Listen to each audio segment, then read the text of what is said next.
I knew something was wrong the moment I pulled into my driveway and saw the empty post where my mailbox used to be. My name is Zachary Langston, and I had lived in the Meadowbrook Springs development in Scottsdale, Arizona for 3 years. The neighborhood was one of those pristine planned communities where every blade of grass seemed to stand at attention, and every house looked like it came from the same cookie cutter. I had purchased my home because of the location and the price, not because I particularly loved the aesthetic uniformity, but I had made my peace with it. Or so I thought. The mailbox that now lay absent from its post was not just any mailbox. It was a handcrafted piece of art, created by Gerald Whitmore, an artist who had been commissioned multiple times by presidents to create pieces for various government buildings, and even the White House itself. My grandfather had been friends with Gerald back in the 70s, and when my grandfather passed away 5 years ago, he left me several items, including this mailbox. It was not your typical red flag number on a post situation. The mailbox was crafted from mahogany and copper, with intricate carvings depicting American landscapes. The copper had developed a beautiful patina over the years, giving it character and depth. On the side, barely visible unless you knew to look for it, was Gerald's signature mark, a small etched eagle that he included in all his work. I stood there in the driveway, my briefcase still in hand from work, staring at the empty post. The mailbox bracket was still there, but the actual box was gone. No note, no explanation, just an empty space where something irreplaceable had been. I walked up to the house and dropped my briefcase inside before heading back out to examine the situation more closely. The bracket showed no signs of forced removal. Whoever took it had unscrewed it carefully and methodically. This was not a theft. This was deliberate and organized. My phone buzzed in my pocket. A text from my neighbor, Frank Morrison, who lived 2 houses down. Did they get your mailbox too? Check your door. I walked to my front door and found a bright orange notice taped to it. The paper was thick cardstock, the kind that screamed official business. The header read, Meadowbrook Springs Homeowners Association, and beneath it in bold letters, Violation Notice. The text was short and to the point. My mailbox had been deemed non-compliant with HOA Standards Section 7.3, which required all mailboxes to be standard black metal posts with matching black boxes, regulation size, with house numbers in reflective white lettering. As I had failed to comply with previous warnings, which I had never received, the HOA had exercised its right to remove the offending item. The mailbox could be retrieved from the HOA office within 30 days, after which it would be disposed of. I was required to install a compliant mailbox within 5 business days or face additional fines. I read the notice 3 times, feeling my blood pressure rise with each reading. Previous warnings. I had received nothing. And even if their standard was legitimate, you did not just remove someone's property without proper notification. This mailbox was not some cheap plastic thing from a hardware store. It was worth thousands of dollars, both monetarily and sentimentally. I immediately called the HOA office.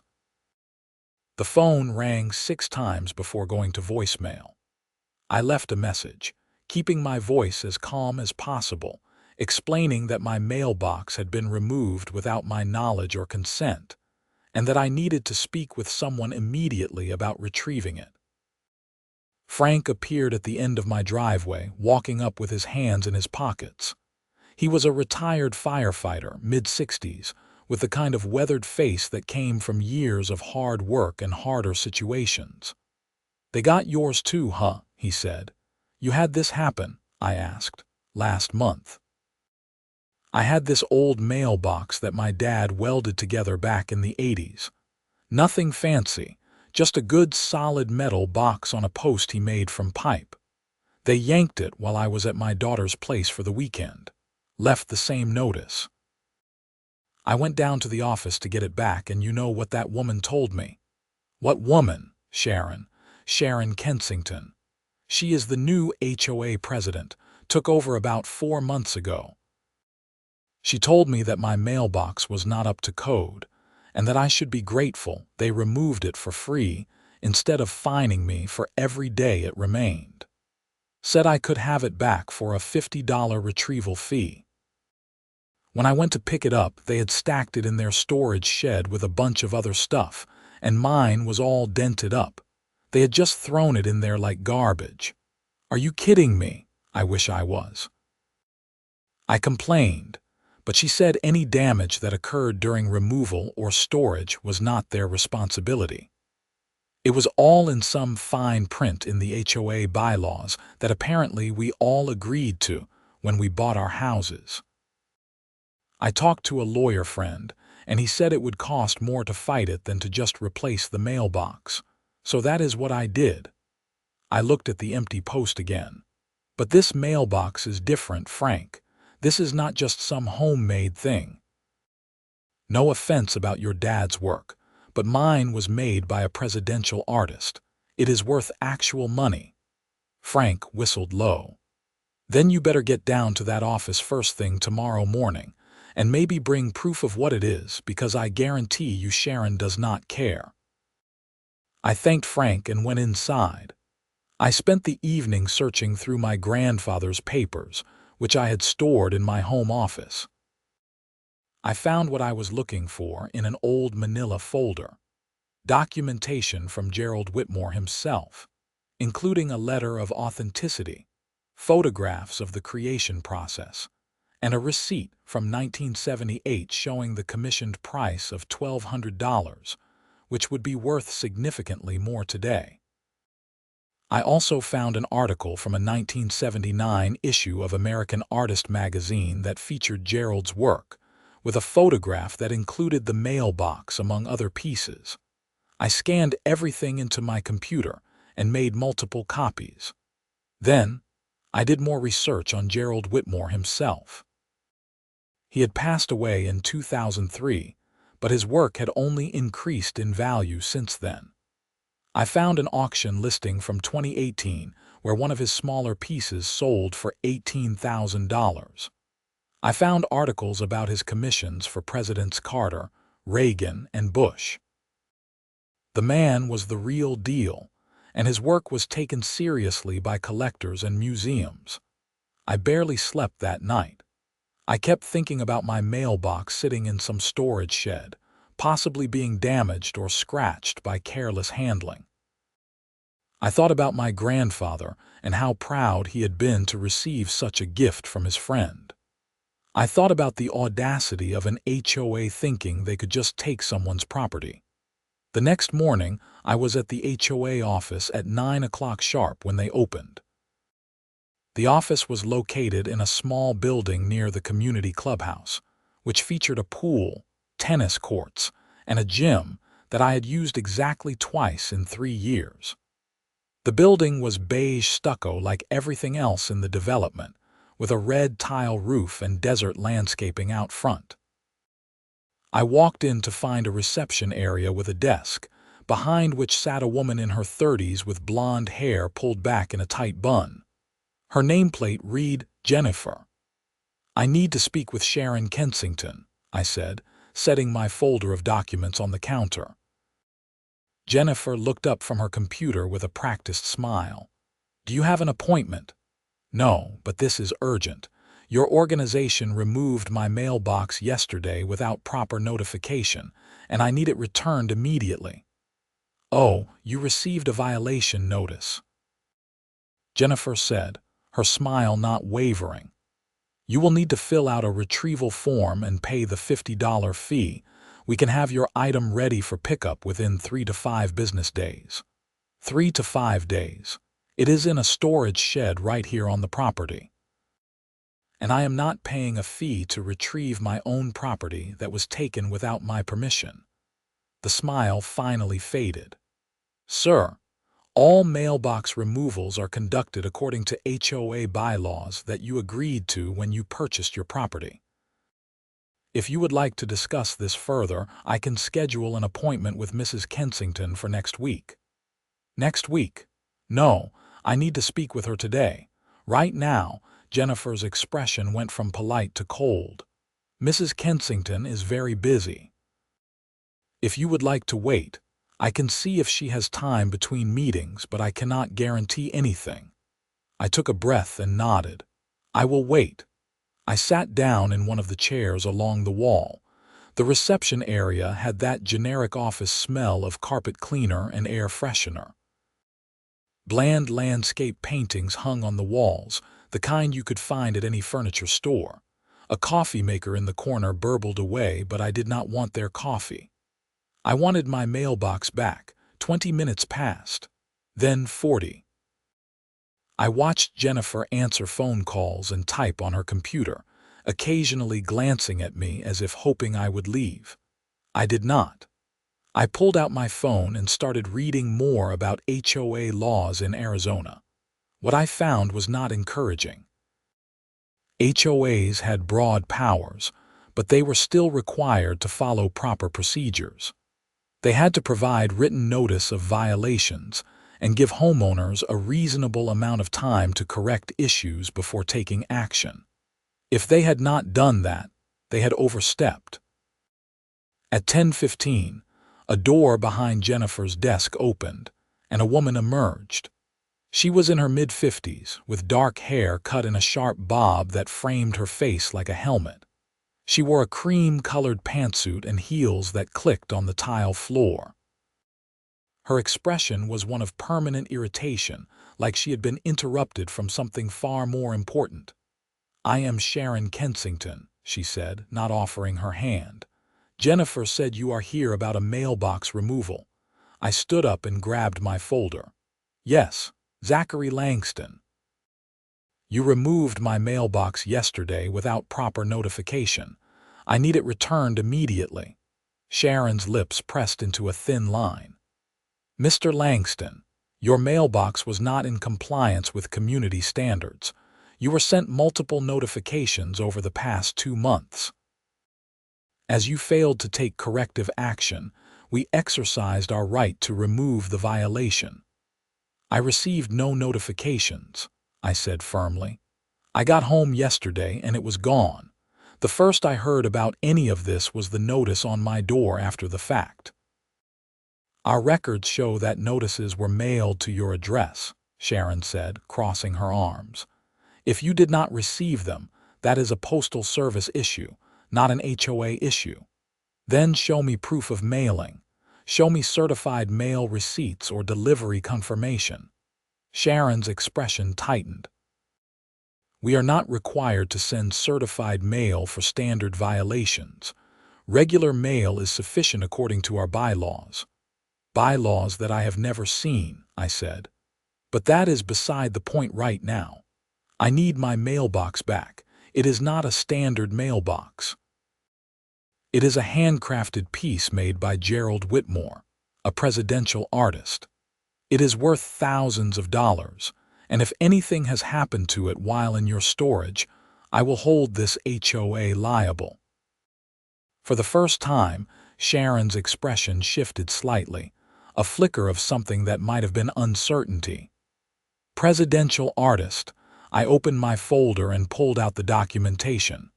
Gerald Whitmore. He created commissioned pieces for multiple presidents. This mailbox was made in 1978 and given to my grandfather. Here is the documentation, letter of authenticity, and proof of its value. Sharon barely glanced at the papers. "That is irrelevant. The HOA standards apply to all mailboxes regardless of origin or value. If you had a diamond-encrusted mailbox, it would still need to meet our requirements. You cannot just take someone's property without proper procedure," I said, my voice rising despite my efforts to stay calm. "And you definitely cannot take something of significant value without ensuring it is properly secured and protected. Your mailbox is perfectly safe in our storage facility, Sharon said dismissively. You can retrieve it by paying the $50 fee and filling out the proper forms. In the meantime, you need to install a compliant mailbox within 5 business days or face a fine of $100 per day until you comply. I am not paying a fee to get back my own property that you stole. Sharon's face flushed. We did not steal anything. This is enforcement of community standards. If you have an issue with the HOA bylaws, you are welcome to attend the next board meeting and voice your concerns. Until then, the rules are the rules. When is the next board meeting? 3 weeks from Thursday. 3 weeks. My mailbox is sitting in your storage shed right now, possibly being damaged, and you expect me to wait 3 weeks. You can retrieve it at any time by following the proper procedure, Sharon said, her voice taking on a condescending tone that made my teeth clench. Now, if you will excuse me, I have other appointments. She turned to walk back to her office. I want to see it, I said. I want to see my mailbox right now and confirm it has not been damaged. Sharon paused, her hand on the door handle. The storage facility is locked. Only authorized personnel have access. Then authorize yourself and show it to me. If you are so confident it is safe, prove it. Sharon stood there for a long moment, her back to me. Then she turned around slowly. Fine, come with me. She led me out of the building and around to the back, where a large metal storage shed sat near the maintenance yard. She pulled out a key ring and unlocked the padlock on the door, then swung it open. The shed was packed with stuff. Lawn ornaments, garden gnomes, decorative flags, potted plants, and yes, mailboxes. At least a dozen of them, all piled haphazardly against one wall. Some were dented, some were scratched, and some looked like they had been literally thrown into the pile. Where is mine? I asked, stepping into the shed. Sharon gestured vaguely at the pile. Somewhere in there. They are organized by date of removal, more or less. I started carefully moving mailboxes, searching for the distinctive mahogany and copper piece. My heart sank as I saw the condition of the others. If they had treated my mailbox the same way, the damage could be irreparable. Then I found it, near the bottom of the pile. I carefully extracted it, moving the others aside. The mahogany had several new scratches along one side, and one of the copper accent pieces was bent. The beautiful patina now had scuff marks. I felt something break inside my chest. Look at this, I said, holding it up. Look at what you did. Sharon glanced at it without much interest. It looks fine to me. A few scratches are normal wear and tear, normal wear and tear. This was in perfect condition when it was on my post. This damage happened here, under your care. You cannot prove that, Sharon said flatly. For all I know, it was already damaged and you are trying to blame us. I pulled out my phone and started taking pictures from every angle, documenting every scratch and dent. I am documenting everything. This mailbox is a piece of art and you have damaged it through negligence. Are you done? Sharon asked, because I have actual work to do. I am taking this with me now, I said, cradling the mailbox carefully. And I will be filing a formal complaint against the HOA for improper seizure of property, failure to follow proper notification procedures, and damage to valuable personal property. You cannot take that without paying the retrieval fee and filling out the forms, Sharon said, stepping in front of me. Watch me, I said, moving past her. If you take that without authorization, I will call the police for theft, Sharon said, her voice sharp. I stopped and turned around. Go ahead. Call them. I would love to explain to the police how you took my property without proper notification and damaged it. Please make that call. Sharon's face went red, but she did not move. She stood there with her jaw clenched, her hands balled into fists at her sides. I walked back to my car, placed the mailbox carefully in the trunk, and drove home. As soon as I got back, I started making calls. First, I called a lawyer. The firm I reached, Henderson and Associates in Phoenix, specialized in HOA disputes. I spoke with a paralegal who took down my information and said an attorney would call me back within 24 hours. Next, I called my insurance company to report the damage and see if my homeowner's policy covered it. After 15 minutes on hold, and another 20, explaining the situation to 3 different people, I was told that it would depend on the specific circumstances, and I would need to file a formal claim with documentation. Then, I called the police non-emergency line. I explained the situation to the dispatcher, who sounded sympathetic but ultimately told me it was a civil matter and I would need to pursue it through the courts. I spent the rest of the day documenting everything. I took detailed photographs of the damage to the mailbox. I wrote down a timeline of events. I gathered all my documentation about Gerald Whitmore and the mailbox's provenance. I searched my mail and email for any notifications from the HOA and found nothing. That evening, I posted about the situation on social media. I included pictures of the mailbox, the documentation showing it was created by a presidential artist, and photos of the damage. I explained what the HOA had done and how they had refused to take responsibility. Within hours, the post was being shared. People were outraged. Comments flooded in from others who had dealt with overzealous HOAs, from people who appreciated art and craftsmanship, from people who just hated seeing someone being treated unfairly. By the next morning, my post had been shared over 5,000 times. Local news outlets had picked it up. My phone started ringing with reporters wanting interviews. I spoke to a journalist from the Arizona Republic who sounded genuinely angry about the situation. She said she would be running a story in the next day's paper. At 10 o'clock, the lawyer called. His name was Martin Henderson, and he had been practicing HOA law for 15 years. After I explained the situation, he was quiet for a moment. "How much documentation do you have?" he asked. "Everything. Photos, authenticity certificates, valuation information, proof of the damage, timeline of events, and a witness who had the same thing happen to him." "Good. Here is what I need you to do. File a formal complaint with the HOA in writing, outlining everything that happened and requesting full reimbursement for damages, plus the cost of restoration. Send it certified mail so you have proof of delivery. Also request a hearing before the HOA board. They are required to give you one.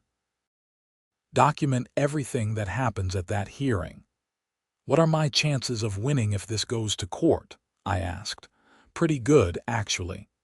Arizona law requires HOAs to follow specific procedures for enforcement actions. If they did not provide proper notification, they violated their own bylaws and state law. The fact that they damaged valuable property makes it worse. But I have to be honest with you, these things can take time and money. Court cases against HOAs can drag on for months or even years. You need to decide if it is worth it." I looked at my grandfather's mailbox sitting on my kitchen table with its new scars. "It is worth it." "Then let me draft that formal complaint for you. I will send it over this afternoon for your review. Once you approve it, we will get it mailed off." The article in the Arizona Republic came out the next day. The headline read, "HOA removes and damages presidential artist's mailbox." The reporter had done her homework, including background on Gerald Whitmore, his work for presidents, and the estimated value of the mailbox. She had also reached out to the Meadowbrook Springs HOA for comment, and Sharon had declined to speak with her, which made the HOA look even worse. The story went viral. It was picked up by national news outlets. Good Morning America mentioned it in a segment about HOA overreach. Reddit threads dissected every aspect of the situation. An online petition was started demanding the HOA president resign, and it gained over 10,000 signatures in 2 days. The HOA's response was to double down. 3 days after the article came out, I received a certified letter from their lawyer. It accused me of theft for taking my mailbox from their storage facility without authorization. It demanded I pay the $50 retrieval fee plus a $200 fine for unauthorized removal. It also demanded I install a compliant mailbox immediately or face fines of $100 per day, starting 5 days from the date of the original violation notice. I forwarded the letter to Martin Henderson. He called me back within an hour. "They are trying to intimidate you," he said. "This is a common tactic. They are hoping you will back down to avoid the hassle and expense. Do not. We are going to respond to this, and we are going to make it very clear that they are in the wrong here." "What about the fines they are threatening?" I asked. "Do not worry about those right now. They cannot actually collect on fines without going through a proper hearing process. And if they try, we will argue that the fines are invalid because the initial enforcement action was improper." Over the next week, things escalated. The HOA sent another violation notice, this time for not having a mailbox at all. The threatened fines started accruing. Martin sent a formal response to their lawyer, laying out in detail all the ways the HOA had violated proper procedure and demanding they drop all fines, reimburse me for damages, and issue a formal apology. The HOA board meeting was scheduled for a Thursday evening. Martin advised me to attend and bring all my documentation. He said I should request time during the homeowner comment period to present my case. The meeting was held in the community clubhouse. When I arrived at 6:30, the parking lot was already full. Word had spread throughout the neighborhood, and dozens of residents had shown up, many of them angry about their own experiences with the HOA. Inside, rows of folding chairs had been set up facing a long table where the board members sat. Sharon Kensington sat in the center, flanked by 4 other board members I had never met. A laptop and projector were set up for presentations, and a microphone stood at a podium facing the board. I took a seat near the front and looked around. Frank Morrison was there, along with several other neighbors I recognized. In the back, I spotted the reporter from the Arizona Republic with a notepad. Sharon called the meeting to order at 7 o'clock sharp. She ran through standard business items, budget reports, landscaping contracts, upcoming maintenance projects. People shifted restlessly in their seats. This was not what they were here for. Finally, Sharon announced it was time for homeowner comments. Each resident will have 3 minutes at the microphone to address the board. Please state your name and address before beginning. A woman named Patricia went first, complaining about how the HOA had forced her to remove solar panels because they were supposedly visible from the street, even though they were on the back of her roof. A man named Robert talked about getting fined for parking his work van in his own driveway overnight. Another woman described how they had made her repaint her house because the beige she had chosen was not the approved beige. When it was my turn, I walked to the microphone with my folder of documentation. "My name is Zachary Langston. I live at 4782 Desert Willow Drive. 3 weeks ago, the HOA removed my mailbox claiming it violated community standards. I was never properly notified of any violation." The mailbox in question was handcrafted by Gerald Whitmore, an artist who created commissioned pieces for multiple U.S. presidents. It was a gift to my grandfather and has both significant monetary and sentimental value. while in HOA storage, it was damaged through negligent handling. I am requesting that the HOA reimburse me for the damage, drop all fines against me, and revise their enforcement procedures to prevent this from happening to other residents. Sharon did not even look up from the papers in front of her. Your time is up, Mr. Langston. Next speaker. I have documentation I would like to present to the board, I said. You can leave copies with Jennifer at the front desk. Next speaker, please. I am not finished, I said. According to Arizona law and your own bylaws, I am entitled to a hearing regarding enforcement actions taken against my property. Sharon finally looked up, her expression cold. This is not a hearing, Mr. Langston. This is a homeowner comment period.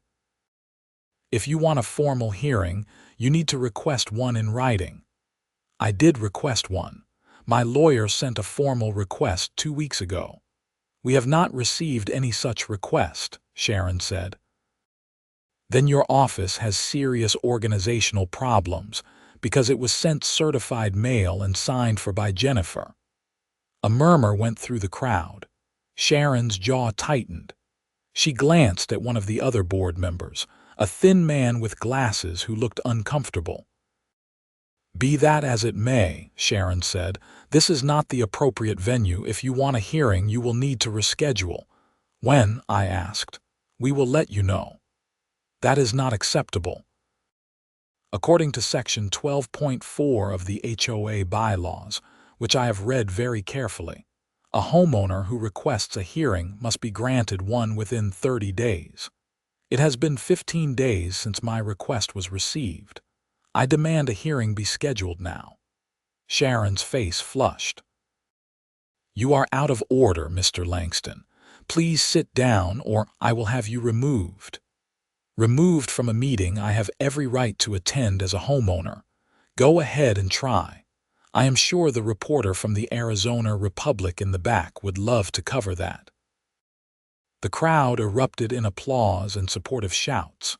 Sharon banged a gavel on the table, calling for order. The other board members looked distinctly uncomfortable now. The thin man with glasses leaned over and whispered something to Sharon. She shook her head, but he whispered more insistently. Finally, Sharon said, Fine, we will schedule a hearing for Mr. Langston. 2 weeks from today, same time and location. Are you satisfied? I will be there, I said, and returned to my seat. The rest of the meeting was chaos. Resident after resident came up to the microphone with complaints about HOA overreach. People demanded to see the budget breakdown, questioning why HOA fees kept going up, while enforcement actions seemed to be the only thing the board cared about. Someone pointed out that Sharon's own property had several violations that had never been addressed, including a fence that was 6 inches too tall according to the standards. Sharon tried to maintain control, but it was clear she had lost the room. Finally, at 9:30, she adjourned the meeting abruptly, saying they had covered all essential business. People booed as the board members quickly gathered their things and left through a side door. The reporter from the Arizona Republic approached me as I was leaving. That was quite a confrontation, she said. Would you be willing to do a follow-up interview? Absolutely, I said. The interview ran 2 days later with even more details about the HOA's pattern of aggressive enforcement and questionable procedures. The comments section exploded with similar stories from residents, not just in Meadowbrook Springs, but in HOA communities across Arizona. I started getting calls from other residents asking for advice. Frank Morrison came by my house with a 6-pack of beer, and we sat on my back patio talking about how the HOA had become increasingly aggressive over the past year, ever since Sharon had taken over as president. It was never like this before, Frank said. The old president, Michael Chen, he was reasonable. If you had a violation, he would come talk to you in person, work out a solution. Sharon sends violation notices for everything. She has been trying to force my neighbor to remove a bird feeder because she says it attracts pests. A bird feeder.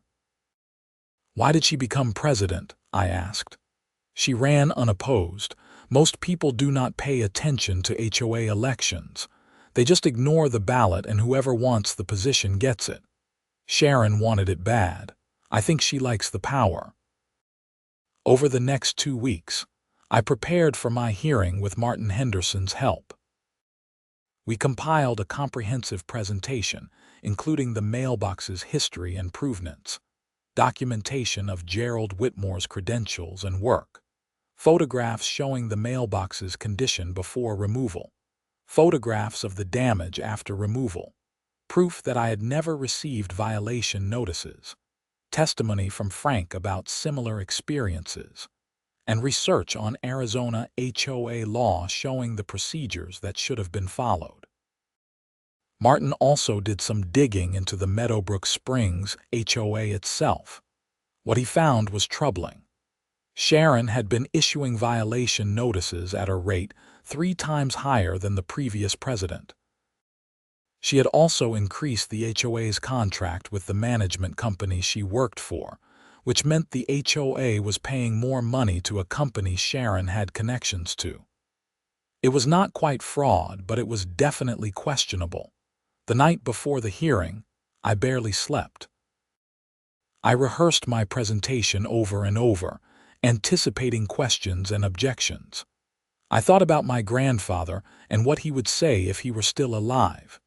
He had been a calm, measured man, slow to anger but firm in his principles. He would tell me to stay focused on the facts and not let emotion cloud my judgment. The hearing was packed. Even more people showed up than had come to the previous meeting. The local news had sent a camera crew. Martin Henderson sat beside me at a table facing the board. Sharon and the other board members looked tense. Sharon called the hearing to order and outlined the procedure. I would present my case, the HOA would respond, and then the board would deliberate and make a decision. Martin nodded to me and I stood up. I had connected my laptop to the projector and had my presentation ready. For the next 30 minutes, I walked the board through everything. I showed them who Gerald Whitmore was, displaying newspaper articles about his work for presidents, auction results for his pieces, and the documentation proving my mailbox's authenticity. I showed the before pictures, pristine and beautiful. I showed the after pictures, scratched and damaged. I presented my evidence that no proper notification had been given. I cited the specific sections of Arizona HOA law that had been violated. When I finished, the room was silent. Even Sharon seemed momentarily at a loss for words. Then she recovered. "Thank you for your presentation, Mr. Langston. However, the fact remains that your mailbox did not meet community standards. Whether it was made by a presidential artist or not is irrelevant. Standards exist for a reason." Martin stood up. "Mrs. Kensington, the issue is not whether Mr. Langston's mailbox met your standards. The issue is that proper procedure was not followed.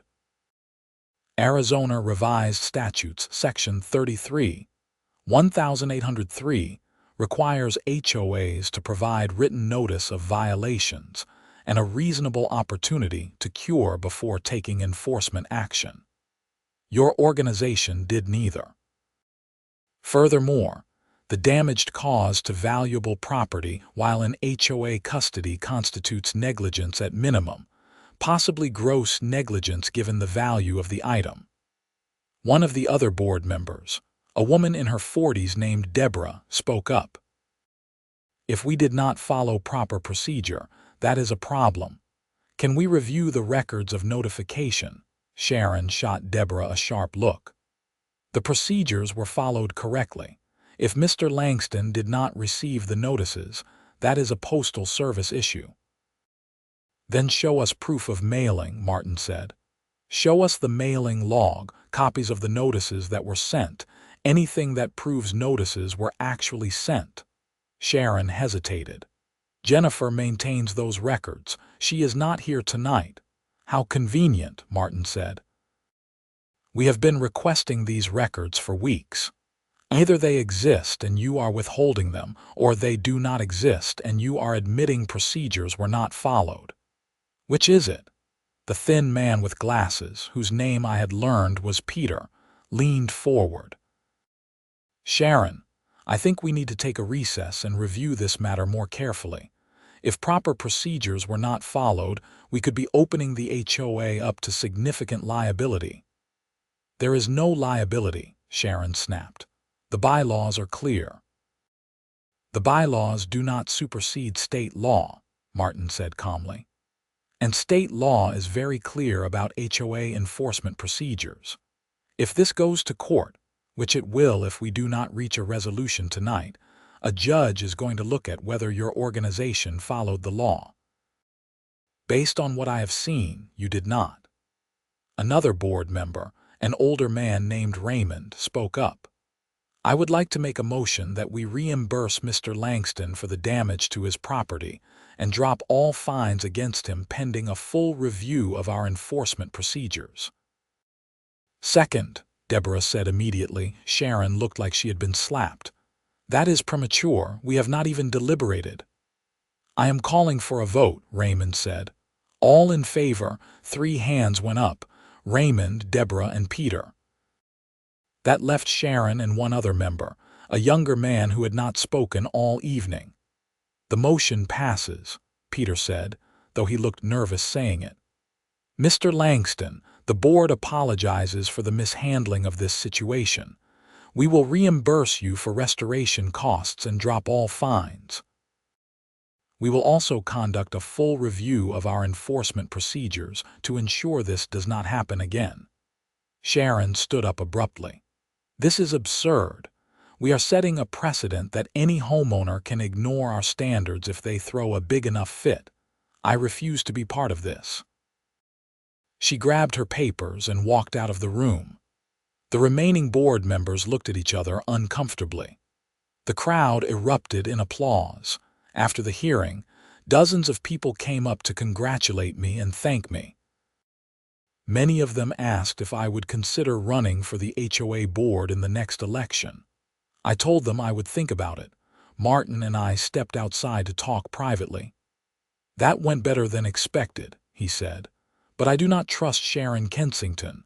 She is not going to let this go quietly. Be prepared for her to cause more problems. What kind of problems? I asked. Hard to say. But people like her do not like being challenged or losing control. Just be vigilant. Over the next few days, I got quotes from art restoration specialists for repairing the mailbox. The estimates ranged from $1,500 to $3,000, depending on how extensive the work needed to be. I chose a specialist in Phoenix named Rita Alvarez, who had experience with Gerald Whitmore's work. She said she could repair the damage and restore it to near original condition for $2,000. I submitted the invoice to the HOA. 2 weeks passed with no response. I followed up multiple times, leaving messages with Jennifer at the office. Finally, I received a letter stating that the board needed more time to review the claim, and they would respond within 30 days. Meanwhile, Sharon was nowhere to be seen. She had not attended the last 2 board meetings, and rumors circulated that she was considering resigning. But she had not actually resigned, which meant she was still technically president. Then things took a strange turn. I started getting violation notices again, this time for things that made no sense. I got cited for my grass being too long, even though it had been mowed 2 days earlier. I got cited for having weeds in my yard, but when I went to look, there were no weeds. I got cited for having a vehicle parked on the street overnight, except the vehicle in question was not mine and was not even parked in front of my house. I documented everything and sent copies to Martin Henderson. She is harassing you, he said. This is retaliation for challenging her authority. Keep documenting everything. If it continues, we can file a harassment complaint. Frank Morrison came by again. You are not the only one, he said. 3 other people who spoke up at that meeting are getting bogus violation notices too. Sharon is trying to make examples of anyone who goes against her. I decided to attend the next board meeting. Sharon was there this time, sitting in her usual spot with her usual expression of tight-lipped disapproval. When the homeowner comment period came, I approached the microphone. I have been receiving violation notices for issues that do not exist, I said. This appears to be retaliation for exercising my rights as a homeowner. I want it on record that this behavior is unacceptable and potentially illegal. Sharon did not even look at me. All violation notices are based on documented observations by HOA representatives.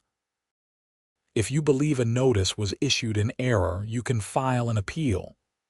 I should not have to appeal notices that are false to begin with, I said. This is harassment. Your time is up, Sharon said. Next speaker. But the next speaker was Frank Morrison, who described similar harassment. Then Patricia, the woman with the solar panels, described how she had been getting violation notices for her mailbox, even though she had replaced it with an approved model. One after another, residents described a pattern of retaliatory enforcement. By the end of the comment period, even the other board members looked concerned. Peter finally spoke up. Sharon, we need to address these complaints. If there is a pattern of improper enforcement, it reflects badly on the entire board. There is no pattern, Sharon said. These people are simply upset that we are enforcing the rules fairly. Then we need to review the process, Deborah said. I move that we form a committee to audit our recent enforcement actions and ensure everything is being done properly. The motion passed, with Sharon voting against it. She looked furious. After the meeting, Peter approached me in the parking lot. Can I talk to you for a minute? We stepped away from the crowd. Peter looked uncomfortable. Look, I know Sharon has been out of control lately. A few of us on the board have been trying to rein her in, but she is not making it easy. The truth is, we are looking into her activities more closely and we have found some irregularities. What kind of irregularities? I asked. Financial stuff. Contracts with vendors, approval processes that were not followed, payments that do not quite add up. Nothing proven yet, but enough to raise questions. We have brought in an accountant to do a full audit. I just wanted you to know that not everyone on the board supports what she has been doing. I appreciate you telling me, I said. What happens if the audit finds problems? Then we would have to report it to the membership and potentially to authorities depending on what we find. But these things take time. In the meantime, if you keep getting harassment, document everything. We are building a case. The audit took 6 weeks. During that time, the harassment continued. I got more bogus violation notices. Someone filed a complaint with the city saying my house was a nuisance property, which resulted in a city inspector coming out and finding nothing wrong. My mailbox, which I had temporarily replaced with a cheap standard one while the good one was being restored, was vandalized twice, the flag ripped off and the box dented. I installed a security camera aimed at the street. 2 nights later, it caught footage of a car slowing down in front of my house around 2 in the morning and someone throwing something at my mailbox. The license plate was visible. I gave the footage to the police. The car was registered to Jennifer, the receptionist at the HOA office. The police brought her in for questioning. She broke down and admitted that Sharon had asked her to target certain properties, including mine, with enforcement actions. She said Sharon had promised her a bonus if she helped deal with problem homeowners. When the bogus violations had not worked, Sharon had suggested more direct action. Jennifer claimed she had only driven by and thrown eggs, not realizing she was being recorded and that she had not vandalized the mailbox the first time. The police arrested Sharon Kensington for harassment and conspiracy to commit criminal damage. They also investigated the financial irregularities the board had found. It turned out Sharon had been approving contracts with companies she had financial interests in, and had been skimming money from HOA accounts through inflated invoices and fake expenses. Over the course of her year as president, she had stolen approximately $45,000 from the HOA. The charges expanded to include fraud, embezzlement, and theft. Sharon was released on bond but was immediately removed from the HOA board. The remaining board members held an emergency election, and Peter was appointed interim president. The local news covered the story extensively. The Arizona Republic ran a feature titled "HOA President's Reign of Terror Ends in Arrest." Social media exploded again, with people expressing shock at how far Sharon had gone. Peter called me personally to apologize on behalf of the board. "We should have seen what was happening sooner," he said. "We are implementing new oversight procedures to make sure nothing like this can happen again. And I want you to know that your reimbursement check for the mailbox restoration is being processed today. You should have it within a week." "I appreciate that," I said. "What happens to the HOA now?" "We are going to have to rebuild trust with the community. We are planning a special meeting to discuss reforming our enforcement procedures and making the board more accountable. We would like your input if you are willing to help." "I can do that," I said. Rita Alvarez finished restoring my mailbox 3 weeks later. She had done beautiful work, carefully repairing the scratches in the mahogany and reshaping the bent copper piece. She had even managed to enhance the patina while fixing the scuff marks, making it look distinguished rather than damaged. When I picked it up from her workshop, I felt like I was bringing home a piece of my grandfather again. I reinstalled it on my post on a Saturday morning. Frank Morrison came by to help, bringing coffee and donuts. As we worked, neighbors walked by and stopped to admire it. Several of them took pictures. One elderly woman said it was the most beautiful mailbox she had ever seen, and asked if I would share the story of how it was made. I told her about my grandfather and Gerald Whitmore, about the friendship between two men who appreciated craftsmanship and art, about how the mailbox had been a gift that lasted decades. She listened with tears in her eyes and said, "That is what matters. Not whether everything looks the same, but whether we value the things that make us human." The reimbursement check arrived the following Tuesday. It covered the full restoration cost plus an additional $500 for my trouble. Peter included a handwritten note apologizing again and inviting me to the next board meeting to discuss community guidelines. Sharon Kensington's trial was set for 6 months later. The evidence against her was overwhelming, and her lawyer advised her to take a plea deal. She pleaded guilty to fraud and embezzlement, and was sentenced to 18 months in prison plus restitution to the HOA.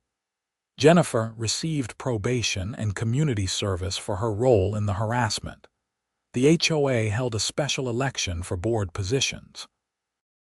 I considered running but ultimately decided against it. I had never wanted to be involved in HOA politics. I just wanted to be left alone to live my life and honor my grandfather's memory. Instead, I attended meetings as a regular homeowner and provided input when asked. The new board, led by Peter and including several reform-minded members, completely overhauled the enforcement procedures. They required multiple warnings before any action could be taken, mandated certified mail for important notices, and established an appeals process that was actually fair. They also revised many of the more ridiculous standards, including the mailbox rules. Under the new guidelines, mailboxes had to be maintained and functional, but could vary in style as long as they were not offensive or hazardous. Several neighbors installed more personalized mailboxes after the rules changed. Frank got a new one that looked like a miniature red barn, honoring his father's memory in his own way. Patricia painted hers with colorful desert flowers. The neighborhood started to feel less like a cookie-cutter development and more like a place where actual people lived. I received a call from a museum curator 6 months after everything settled down. She had read about the mailbox in the news and was interested in Gerald Whitmore's work. She asked if I would consider loaning the mailbox for an exhibit on presidential artists that was being planned. I thought about it carefully and agreed, with the condition that it would be returned to me afterward, and that the exhibit would include the full story of what had happened. The exhibit opened at the Phoenix Art Museum the following spring. My mailbox was displayed along with other pieces by Gerald Whitmore, including a desk set that had been in the Oval Office during the Carter administration, and a series of carved panels that had hung in the White House residence. A placard told the story of my grandfather, the artist, and the HOA battle that had brought attention to the piece. Thousands of people saw it over the 3-month run of the exhibit. When it was returned to me, I reinstalled it with even more pride than before. It was not just a mailbox anymore. It was a symbol of standing up for what mattered, of refusing to let petty authority figures diminish the things we valued. I still live in Meadowbrook Springs. The neighborhood is better now, more relaxed and less oppressive. The HOA still exists and still enforces reasonable standards, but there is a balance now between order and individual expression. People know each other better, having been brought together by the shared experience of dealing with Sharon's tyranny and working together to fix things afterward. Frank and I have become good friends. We get together most Saturday mornings for coffee and to talk about whatever is going on in the neighborhood. He finally put up his bird feeder again, a nice wooden one he built himself, and nobody says a word about it. Sometimes I stand at my window and look out at my mailbox, at the way the morning sun catches the copper and makes it glow, at the intricate carvings my grandfather treasured. I think about the chain of events that led from a simple act of creation by an artist to a gift between friends to a symbol of resistance against petty tyranny. I think about how objects carry meaning beyond their physical form, how they connect us to people and principles that matter. My grandfather would have been proud of how things turned out. He had taught me to respect craftsmanship and to stand up for what was right. I had honored both those lessons, and in doing so, I had helped make my community a better place. The mailbox remains where it belongs, on the post at the end of my driveway, serving its practical purpose, while also serving as a reminder that some things are worth fighting for. Every time I retrieve my mail, I run my hand over the smooth mahogany and feel connected to a legacy that spans generations. It is just a mailbox, but it is also so much more than that. It is art. It is history. It is family. It is freedom. And nobody, no HOA president or petty bureaucrat, can take that away from me again.